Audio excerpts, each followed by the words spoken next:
Salam sejahtera.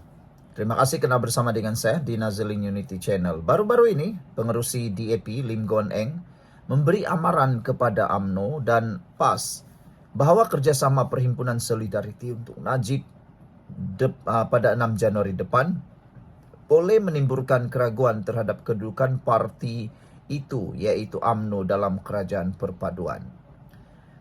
Sehingga dalam satu laporan, satu tulisan blogger Sabudin di dalam sabudin.com, beliau kata, jika curiga dengan UMNO, dia nasihatkan DAP juga turut sama sertai himpunan 6 Januari depan.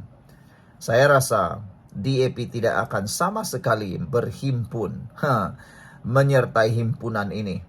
Kerana DAP tidak akan sama sekali suka dengan himpunan-himpunan seperti ini. Namun apa yang terjadi sebenarnya mudah difahami. Lim Guan Eng sekadar memberi amaran bahawa UMNO dan PAS kerjasama antara UMNO dan PAS itu menimbulkan keraguan. Selain daripada itu, Lim Guan Eng juga sebenarnya memberi amaran kepada UMNO untuk lebih berhati-hati dengan PAS. Itu saja. Tapi biasalah kan politik ni, kadang-kadang satu kita cakap semuanya sudah menjadi beribu-ribu. Kata Lim Guan Eng, tindakan itu bukan saja memberi kesan kepada kestabilan politik, malah turut menjejaskan keyakinan rakyat terhadap keikhlasan UMNO membentuk kerajaan perpaduan sejak tahun 2022 lalu. Sebagai ahli kerajaan perpaduan, tindakan sedemikian secara terbuka berniat mencabar malah menggugat kestabilan politik, kerajaan perpaduan dan kedudukan Perdana Menteri. Sehubungan itu, Lim Guan Eng turut menyeru Anwar Ibrahim agar mengambil langkah sewajarnya bagi mengatasi isu ini demi mengekalkan keyakinan rakyat terhadap kerajaan perpaduan. Kenapa DAP harus risau dan bimbang dengan kebersamaan UMNO dan PAS dalam himpunan solidariti tersebut, soal Sabudin. Sebenarnya tiada apa-apa yang perlu parti itu bimbangkan, apalagi menaruh rasa curiga terhadap keberadaan UMNO dalam kerajaan perpaduan hanya disebabkan parti itu dan PAS bersama dalam satu perhimpunan. Membela dan memberi sokongan kepada Najib memang merupakan perjuangan UMNO sejak dulu lagi. Kalau kali ini UMNO tampil sekali lagi menunjukkan sokongan kepada Najib, ia adalah sesuatu yang normal dan harus diterima dengan lapang dada oleh semua.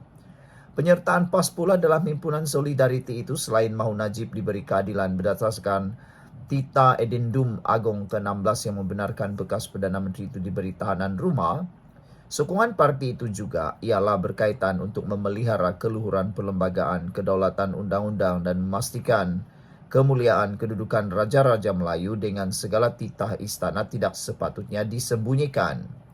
Berikutan itu bukan saja PAS wajar berhimpun pada 6 Januari depan, malah sesiapa juga yang sejiwa dengan pendirian parti itu patut turun sama ke Putrajaya, katanya.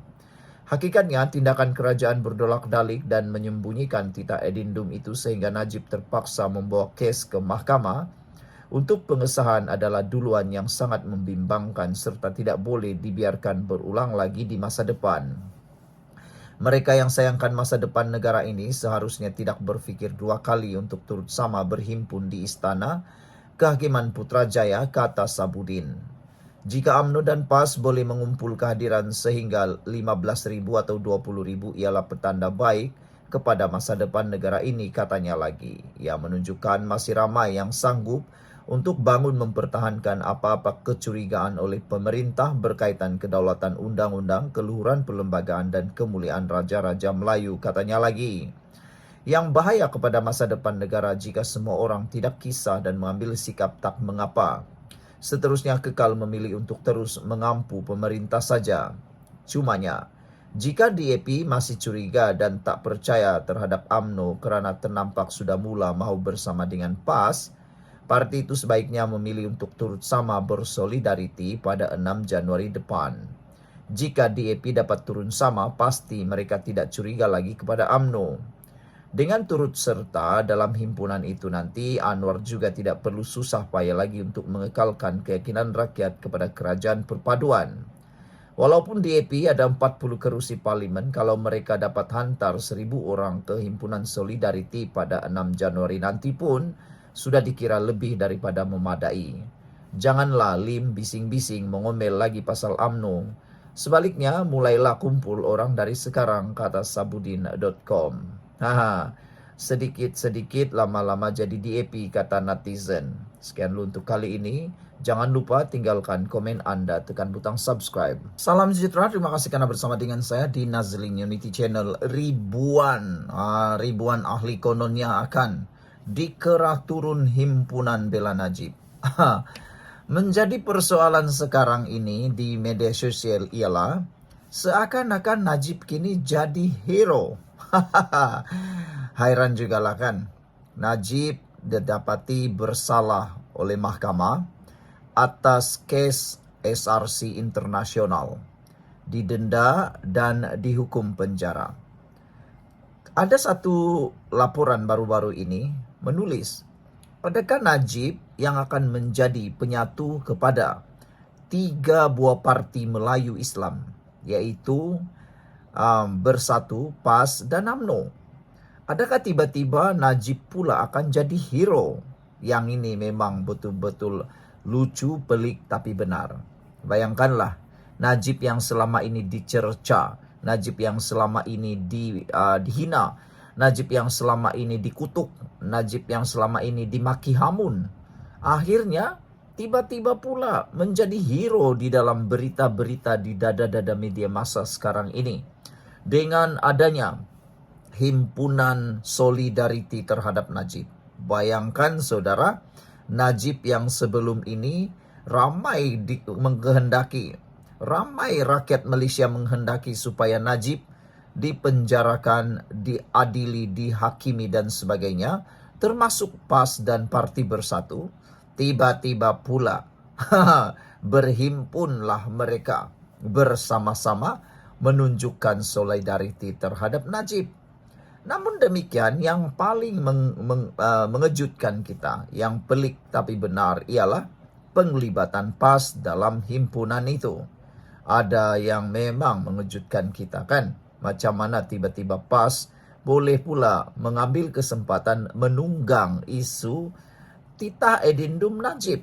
Kalau selama ini mereka diam-diam saja, tapi sekarang ini tiba-tiba pula jadikan Najib macam hero lah pula. Aduh, yalah kan. Macam begitulah.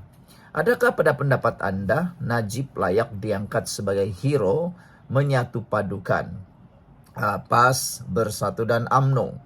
Mampukah Najib menjadi hero nanti? Akan menjadi pengerusi gabungan rakyat baru kalau Najib berjaya keluar sudah daripada penjara, dan keluarnya daripada penjara dalam tahanan rumah, adakah Najib akan membentuk satu gabungan baru yang akan dikenali gabungan Ummah? Gabungan Ummah yang membentuk PAS, Bersatu dan UMNO di dalamnya. Dan Najib akan jadi hero, jadi pengerusinya pula. Siapa tahu kan, manalah tahu betul-betul terjadi. Apa pendapat kamu? Hari ini kita digemparkan dengan kerahan MIC supaya ribuan ahli turun himpunan bela bosku. Wow, MIC pun tumpang sekaki jadikan Najib hero. Sebelum ini MIC diam-diam sajalah kan, kita tidak dengar berlangsung. MIC macam seakan-akan tenggelam dalam dunia politik Malaysia, macam ada, macam tak ada. Tapi tiba-tiba pula, wah, sama-sama tumpang sekaki untuk mengikuti himpunan bela bosku. Wah, sekarang ramai sudah nak membela Najib pula. Nasib baik belum ada lagi himpunan bela Rosmah. Harap-harap nanti adalah pula. Timbalan Presiden MIC, M. Saravanan berkata, ribuan ahli parti akan menyertai perhimpunan UMNO sebagai tanda solidariti terhadap bekas Perdana Menteri Najib Razak pada 6 Januari ini. Saravanan berkata, himpunan itu melangkaui politik kepartian dan perkauman demi menuntut keadilan untuk Najib, berkenan titah adendum yang membolehkan bekas Perdana Menteri menjalani tahanan di rumah. Tiada agenda politik. Perhimpunan aman oleh ribuan rakyat Malaysia pada 6 Januari ini bagi menunjukkan solidariti kepada Najib, katanya dalam satu kenyataan. UMNO mengesahkan menganjurkan Perhimpunan Setiakawan Najib pada hari tersebut sempena perbicaraan kes di Mahkamah Rayuan mengenai titah edendum yang didakwa itu. Sebelum ini, anak Najib, Muhammad Nizar, memfailkan afidavit yang mendakwa Sultan Abdullah, Sultan Ahmad Shah, Sultan Pahang dan mantan yang di-Pertuan Agong memberitahunya mengenai kewujudan titah edendum kepada keputusan Lembaga Pengampunan. Susulan keputusan UMNO, PAS juga menggesa ahli-ahlinya untuk menyertai himpunan tersebut melalui memo dalaman yang dikeluarkan oleh Setiausaha Agungnya Taqiyuddin Hasan. Sementara itu, Presiden Parti Progresif Malaysia MyPPP, Loga Balamuhan, turut mengesahkan ahli-ahli partinya akan menyertai perhimpunan itu. Kami menjangkakan kira-kira 500 ahli akan turut serta, kata beliau. Loga Bala membidas kritikan terhadap perhimpunan itu, menggesa semua pihak menghormati undang-undang termasuk proses mahkamah dan kuasa raja untuk memberi pengampunan. Najib mempunyai hak untuk membuat permohonan kepada mahkamah dan raja. Kenapa perlu ada pihak yang memperbesar-besarkan perkara yang telah disediakan oleh undang-undang soalnya lagi? Okeylah, semua orang sekarang sudah pandai undang-undang kan? Gara-gara Najib, semua orang pandai undang-undang. Tinggalkan komen anda.